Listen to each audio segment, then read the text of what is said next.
Hello YouTubers, Alaska Prepper here. It's about -10 degrees outside, so I thought this morning would be a perfect time to show you guys how I make my English muffins.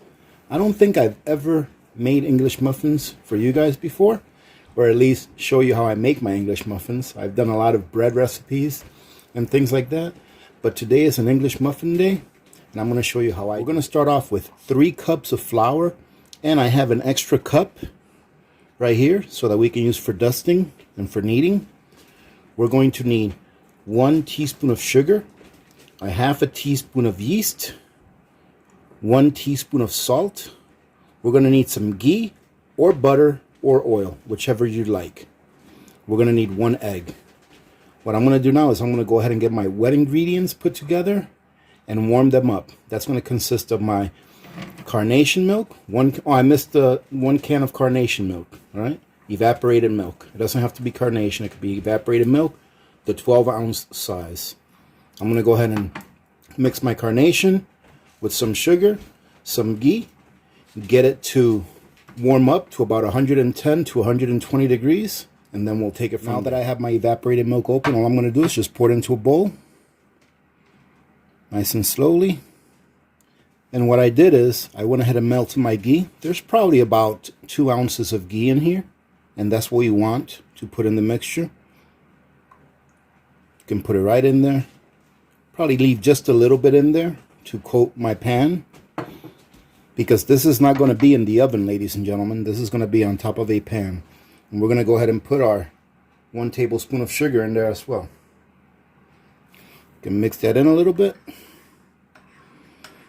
Then what I'm going to do is I'm just going to put this in the microwave for about 1.5 minutes, and then I'm going to test the temperature on it and see what it's at. I'm going to want the temperature to be about 110 to 120 degrees.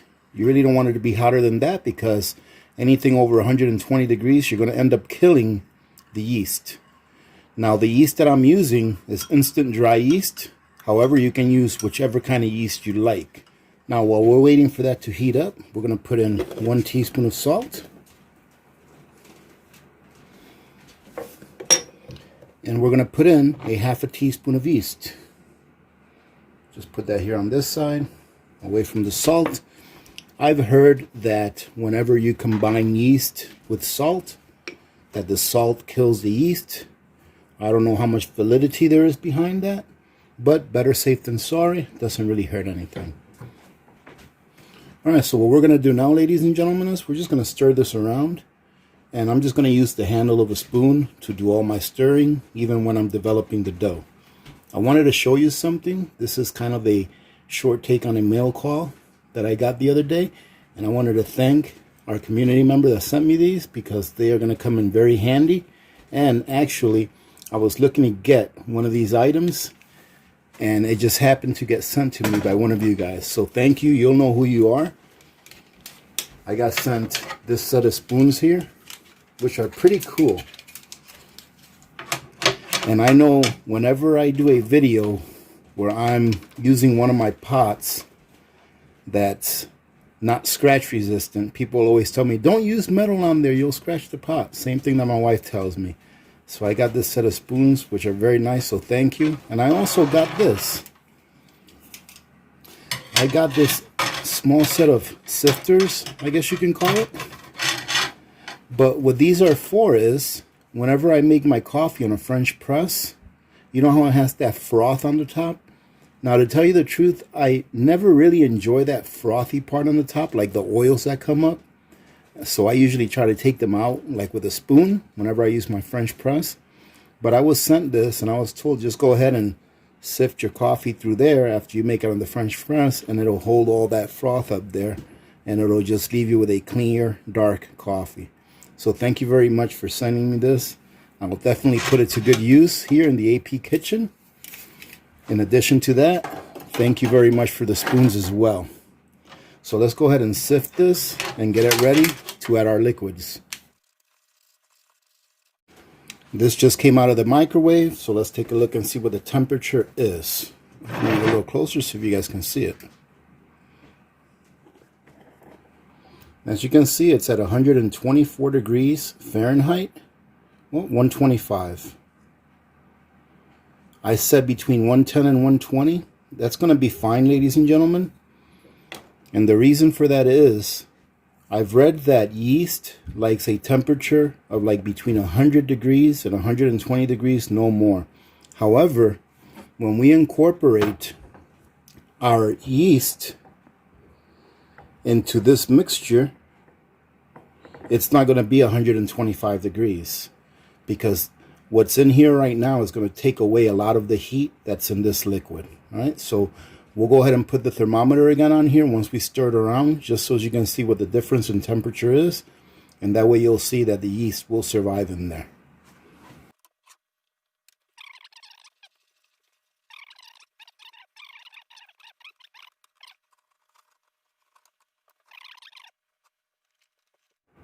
As you can see, it's right at 100 degrees. So when we put that egg in there, it's probably going to come down to about 95 degrees or so. I did forget to mention that it's better if you use an egg that's at room temperature than if you use one that just came out of the refrigerator. So I've had this egg sitting here for about 3 hours, so it should be pretty much at room temperature. But we'll put the egg in here and see what it brings on the temperature to once we put the egg in there.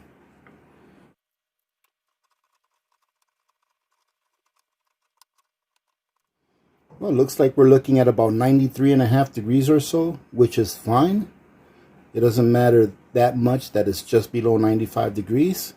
What will happen is once that yeast starts eating away at some of the sugar and the nutrients in there, it will heat up a little bit as it produces gases. So what we're going to do now is I'm going to grab a little bit of flour and I'm going to get my hands dirty, get this ready for a little bit of kneading.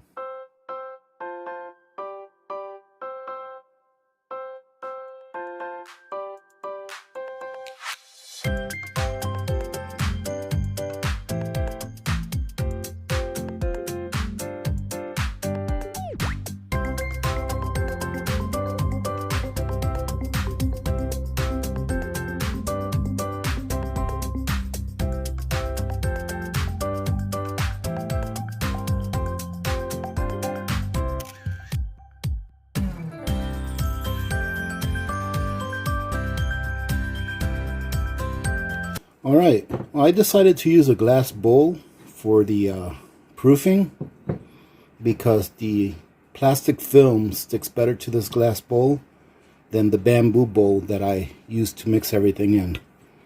So all I'm going to do now is I'm just going to put a little bit of oil in here. Doesn't take a lot. This is just regular canola oil.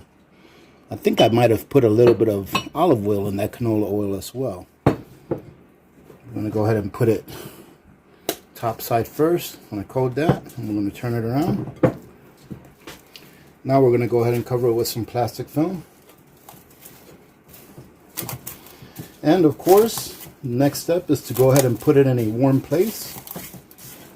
So what I'm going to do is I'm going to try putting this in my microwave. For a lot of you that have been following me for a while, you'll know that it's kind of difficult for me to proof dough here where I live, because we keep our house around 65 to 68 degrees and it's just not warm enough to proof. So in the past, what I've done is I've taken my dough in the bowl and I put it on top of a slow cooker set on low, and that works really well.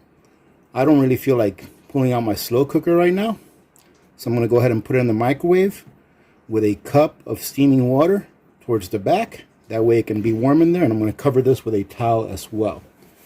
So what you're going to do is you're going to wait until this doubles in size. In this case, it's probably going to be covering the entire bowl. And then after that, we'll go ahead to building our muffins. We are back, and this is what it looks like after about an hour or so. It's almost doubled in size. So let's take it out of here. Let's roll it out. And let's cut it up.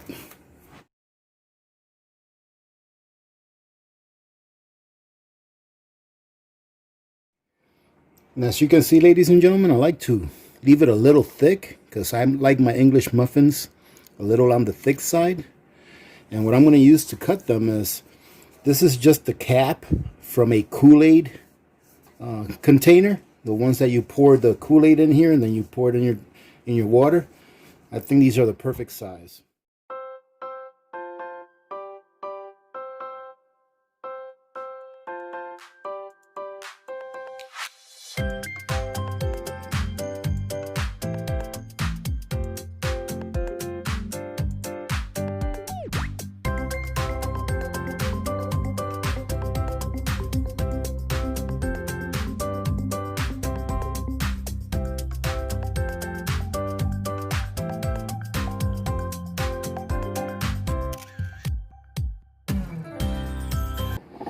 All right, ladies and gentlemen, now that we've got them all cut up, we're just going to take them.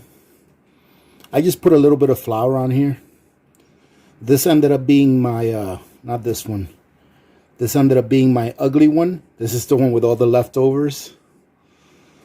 But there's nothing wrong with it. We're going to go ahead and put it on this pan. And then what we're going to do is we're going to cover this pan. And we're going to go ahead and let these rest so that they can at least 1.5 times to 2 times the size. So they're going to be nice and thick, just the way I like them. All right, so we'll be back when it's time to cook them up.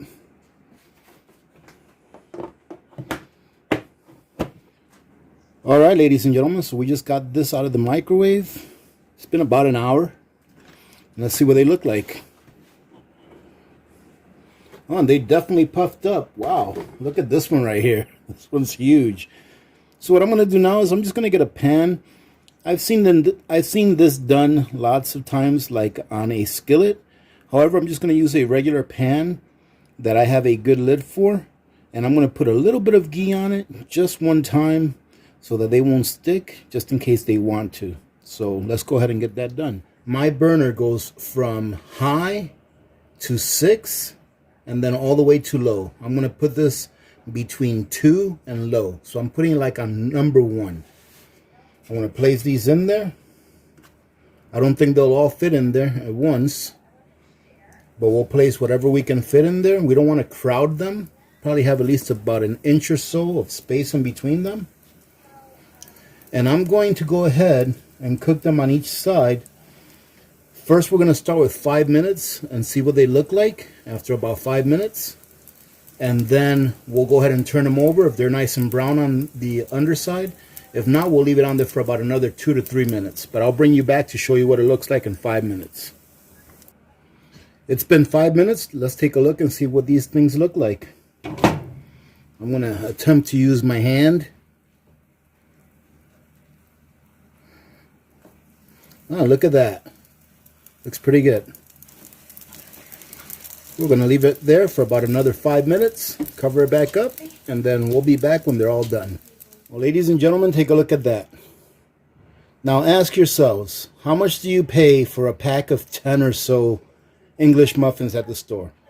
I know I was at Costco, and they have English muffins there, and I think they're more than $5 for a pack. And how many did we make here? 1, 2, 3, 4, 5, 6, 7, 8, 9, 10. We made 10. I didn't do the math, but I would say that we probably spent less than $2 to make these 10 English muffins. All right, let's go ahead and cut into one of these. And I know that some of you are like, I hope he cuts into that big one. This one right here, look at this. It's the size of my hand. So let's go ahead and score it.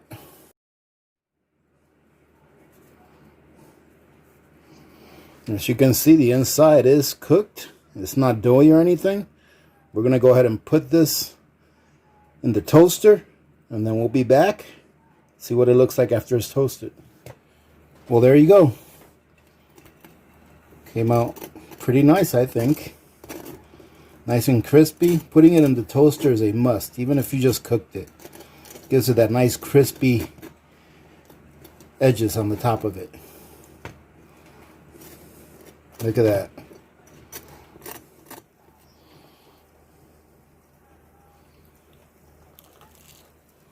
What can I say, ladies and gentlemen? I actually took 2 bites out of it. These are much better than the ones you buy at the store. They're not dry. They still have a nice sponginess to them. And once you put them in the toaster, you have that nice little crunch that you get when you toast an English muffin. And look at that, ladies and gentlemen. Look at this. Look how many English muffins we made. It took about 3.5 cups of flour altogether. I ended up using about half of that cup that I started with on the side, along with the 3 cups that we put into the recipe. And the time that it took to make these is mostly passive time, meaning that you're just waiting for the dough to proof and not actually working. So not a lot of real time spent making these, and it's a lot cheaper and better than the stuff that you buy at the store. Alright, I hope that you guys enjoyed this, ladies and gentlemen. Hey, if you give this recipe a try, let me know how you like it. I think it's a winner, but you guys let me know. Having said that, remember to be good to each other. When good people do good things happen. Remember to reach one, teach one, and repeat. If we all did this, the world would be a better place, and you know that it will be a better place. Many blessings to all of you and your families. This is Alaska Prepper. I'm out.